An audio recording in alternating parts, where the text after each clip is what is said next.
Assalamualaikum warahmatullahi wabarakatuh. Perkenalkan, saya Yandi Elisa, NIM 19053028, Prodi Pendidikan Ekonomi, Konsentrasi Administrasi Perkantoran, Fakultas Ekonomi Universitas Negeri Padang. Pada kesempatan kali ini, saya akan membuat video pembelajaran menggunakan aplikasi Power Director, mata kuliah Media Pembelajaran Ekonomi, dosen pengampu Ibu Rani Sophia SPD MPDE. Adapun materi yang akan saya tampilkan pada kesempatan kali ini yaitu mengenai perpajakan. Adapun cakupan materi yang akan saya ajarkan, yang pertama adalah pengertian pajak, yang kedua ciri-ciri pajak, yang ketiga fungsi pajak, dan yang keempat jenis-jenis pajak. Baiklah, masuklah kita kepada pembelajaran yang pertama yaitu pengertian pajak. Apa sih pajak itu? Pajak adalah kontribusi wajib kepada negara yang terutang oleh orang pribadi atau badan yang bersifat memaksa berdasarkan undang-undang dengan tidak mendapatkan imbalan secara langsung dan digunakan untuk keperluan negara sebesar-besarnya untuk mencapai kemakmuran rakyat. Berdasarkan pengertian yang telah saya paparkan, adapun ciri-ciri pajak, yang pertama adalah pajak merupakan kontribusi wajib warga negara. Artinya, setiap orang memiliki kewajiban untuk membayar pajak yang berlaku untuk warga negara yang sudah memenuhi syarat subjektif dan syarat objektif, yaitu warga yang memiliki penghasilan melebihi penghasilan kena pajak atau PTKP. Adapun untuk ciri yang kedua, pajak bersifat memaksa untuk setiap warga negara. Artinya, jika seseorang sudah memenuhi syarat subjektif dan objektif, maka wajib untuk membayar pajak. Dalam Undang-Undang Pajak sudah dijelaskan jika seseorang dengan sengaja tidak membayar pajak yang seharusnya dibayarkan, maka ada ancaman sanksi administrasi maupun hukuman secara pidana. Ciri yang ketiga, warga negara tidak mendapat imbalan langsung. Artinya, jika kita membayar pajak dalam jumlah tertentu, kita tidak akan secara langsung mendapatkan manfaatnya. Namun, manfaatnya akan kita peroleh seperti perbaikan jalan raya, fasilitas kesehatan gratis bagi keluarga yang tidak mampu, beasiswa pendidikan. Hal itu didapat oleh pemerintah dari pajak. Materi selanjutnya adalah fungsi pajak. Adapun beberapa fungsi pajak, yang pertama adalah fungsi anggaran. Dalam fungsi anggaran, pajak merupakan sumber pemasukan keuangan negara dengan cara mengumpulkan dana atau uang dari wajib pajak ke kas negara untuk membiayai pembangunan nasional atau pengeluaran negara lainnya. Dengan demikian, fungsi pajak merupakan sumber pendapatan negara yang memiliki tujuan mengimbangkan pengeluaran negara dengan pendapatan negara. Fungsi yang kedua adalah fungsi mengatur. Pajak merupakan alat untuk memaksa atau mengatur kebijakan negara dalam lapangan sosial dan ekonomi. Fungsi mengatur tersebut antara lain, yang pertama adalah pajak dapat digunakan untuk menghambat laju inflasi. Yang kedua, pajak dapat digunakan sebagai alat untuk mendorong kegiatan ekspor seperti pajak ekspor barang.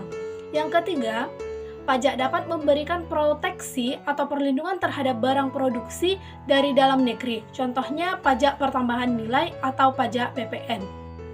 Dan selanjutnya, pajak dapat mengatur dan menarik investasi modal yang membantu perekonomian agar semakin produktif. Yang ketiga adalah fungsi pemerataan. Dalam fungsi pemerataan, pajak dapat digunakan untuk menyesuaikan dan mengimbangkan antara pembagian pendapatan dengan kebahagiaan dan kesejahteraan masyarakat. Yang keempat adalah fungsi stabilitas. Pajak dapat digunakan untuk menstabilitaskan kondisi dan keadaan perekonomian, seperti untuk mengatasi inflasi. Pemerintah menetapkan pajak yang tinggi sehingga jumlah uang yang beredar dapat dikurangi. Sedangkan untuk mengatasi kesulitan ekonomi atau deflasi, pemerintah menurunkan pajak sehingga jumlah uang yang beredar dapat ditambah dan deflasi dapat diatasi. Materi yang keempat yaitu mengenai jenis-jenis pajak. Ada beberapa jenis-jenis pajak yang dipungut oleh pemerintah ke masyarakat atau wajib pajak yang dapat digolongkan berdasarkan sifat, instansi pemungutan, objek pajak, serta subjek pajak. Yang pertama adalah jenis pajak berdasarkan sifat. Berdasarkan sifatnya, Pajak dikelompokkan atau digolongkan menjadi dua jenis. Yang pertama adalah pajak tidak langsung dan pajak langsung. Pajak tidak langsung adalah pajak yang hanya diberikan kepada wajib pajak bila melakukan peristiwa atau perubahan tertentu. Sehingga pajak tidak langsung tidak dapat dipungut secara berkala, tetapi hanya dapat dipungut bila terjadi peristiwa atau perbuatan tertentu yang menyebabkan kewajiban membayar pajak. Contohnya adalah pajak penjualan, pajak barang mewah atau PPNBM, di mana pajak ini hanya diberikan bila wajib pajak menjual barang mewah. Yang kedua adalah pajak langsung. Pajak langsung merupakan pajak yang diberikan secara berkala kepada wajib pajak berdasarkan surat keterangan pajak yang dibuat oleh kantor pajak. Yang kedua, jenis pajak berdasarkan instansi pemungutan. Berdasarkan instansi pemungutannya, pajak digolongkan menjadi dua jenis, yaitu pajak daerah dan pajak negara. Pajak daerah bisa juga disebut dengan pajak lokal. Pajak daerah merupakan pajak yang dipungut oleh pemerintah daerah dan terbatas hanya pajak pada rakyat daerah itu sendiri, baik yang dipungut Pemda tingkat 2 maupun Pemda tingkat 1. Contohnya pajak hotel, pajak hiburan, pajak restoran, pajak kendaraan bermotor, BPHTB, PBB, dan pajak daerah lainnya. Yang kedua adalah pajak negara. Pajak negara juga disebut dengan pajak pusat. Pajak negara merupakan pajak yang dipungut oleh pemerintah pusat melalui instansi terkait, yaitu DJP. Contohnya PPN, pajak penghasilan atau PPH, PPNBM, Bea Materai, PBB, perkebunan, perhutanan, dan pertambangan. Jenis yang ketiga adalah jenis pajak berdasarkan objek pajak dan subjek pajak. Berdasarkan objek dan subjeknya, pajak digolongkan menjadi dua jenis, yaitu pajak objektif dan pajak subjek. Pajak objektif adalah pajak yang pengambilannya berdasarkan objeknya, contohnya pajak impor, pajak kendaraan bermotor, bea materai, dan lain-lain. Yang kedua adalah pajak subjektif.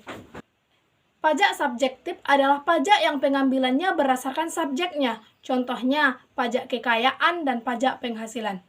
Semua administrasi yang berhubungan dengan pajak pusat dilaksanakan di Kantor Pelayanan Pajak, KPP, Kantor Pelayanan Penyuluhan dan Konsultasi Perpajakan, KP2KP, Kantor Wilayah Direktur Jenderal Pajak, serta Kantor Pusat Direktur Jenderal Pajak. Sedangkan pengadministrasian yang berhubungan dengan pajak daerah dilaksanakan di Kantor Dinas Pendapatan Daerah atau Kantor Pajak Daerah di bawah pemerintahan daerah setempat.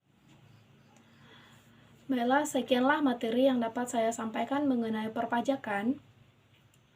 Adapun kesimpulan dari materi yang saya sampaikan, yaitu pajak memiliki peranan yang signifikan dalam kehidupan bernegara, khususnya dalam pembangunan. Pajak merupakan sumber pendapatan negara dalam membiayai seluruh pengeluaran yang dibutuhkan. Jadi, pajak sangat penting dalam kehidupan bernegara. Sekianlah yang dapat saya sampaikan. Terima kasih atas segala perhatian. Wassalamualaikum warahmatullahi wabarakatuh.